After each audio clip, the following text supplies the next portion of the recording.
A very good evening and welcome to State of Business, our television's primetime business news bulletin. I'm Madhusha Tavapalakumar. Let's take a look at the headlines first. President Sirisena meets Japanese Emperor Akihito during official visit. Community-wide approaches necessary to prevent child maltreatment, states NCPA chairperson. Now the stories in detail. President Maithripala Sirisena met with Japanese Emperor Akihito in order to strengthen ties between the two countries in Tokyo earlier today. The President and First Lady Jayanthi Sirisena were warmly welcomed by the Emperor and Empress Michiko at the Imperial Palace in Tokyo.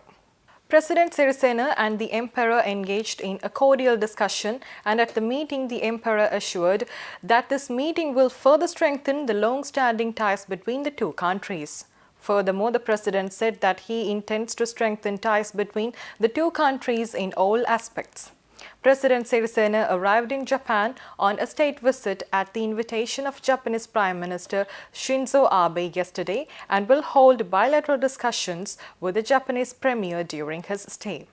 The President will also be accorded an honorary welcome of the Japanese government at the Prime Minister's office tomorrow.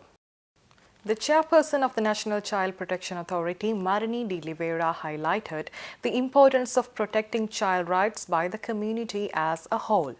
During an exclusive interview with our television, De Oliveira also made the following statements. Child protection cannot be done National Child Protection Authority alone. All of us living in a community are child protectors because children are the future, and if they don't develop in an atmosphere of happiness and love, we will have really messed up people who are going to take over the future of our country.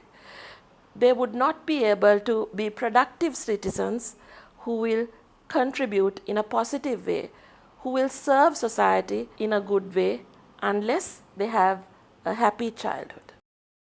Speaking further, Marini De Oliveira also appreciated the move to increase the minimum age limit for indictment from age 8 to 12 in the Criminal Procedure Act.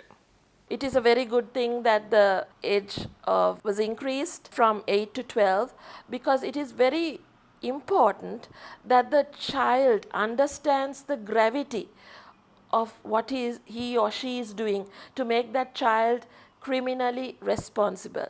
The child should have the emotional and mental maturity to understand the heinousness of the crime that the child is committing. So unless the child understands, it's unfair to hold the child responsible for doing something. Sometimes it's due to societal reasons, that there are children who have stolen a bun or some sweets from a shop, and they are made to look like, hardened criminals, and they are locked up in detention homes. So we have to, this is a criminology viewpoint as well. So you have to look at restorative justice, rehabilitation, and look at the deterrent, whether the law is working as a deterrent. So we have to look at modern trends in other countries, and this is also an area where we could have benefit by doing legal research. Let's take a look at more news after this short break.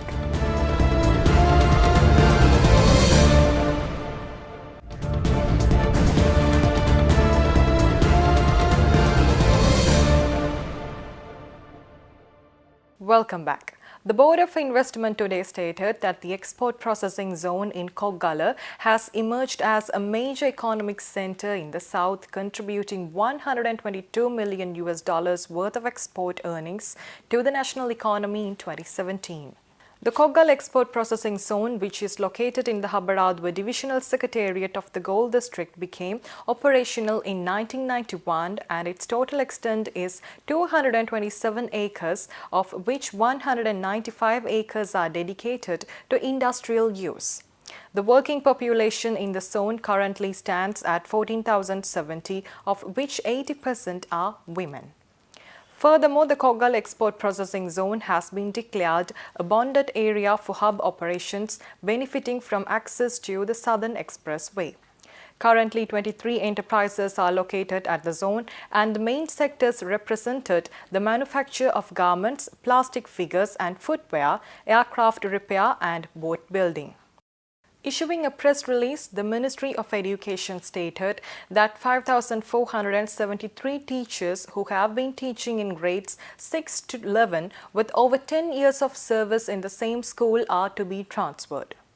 According to the ministry, the teacher transfer program is being implemented under 3 phases.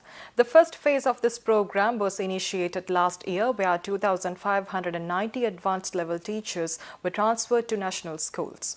Moreover, under the second phase, measures have been taken by the ministry to transfer 760 teachers who have been teaching in grades 1 to 5 with over 10 years of service in the same school.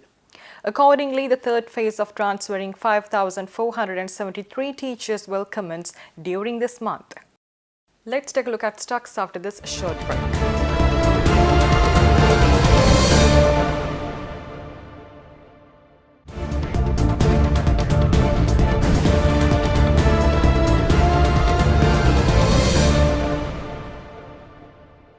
Welcome back. Trading at Colombo Stock Exchange ended on a mixed note today. The all-share price index gained 7.10 points to close at 6,554.83, and the S&P SL 20 dropped by 0.20 points to close at 3,681.05. The turnover was 2.5 billion rupees and 135.1 million shares were traded. Next is Forex rates.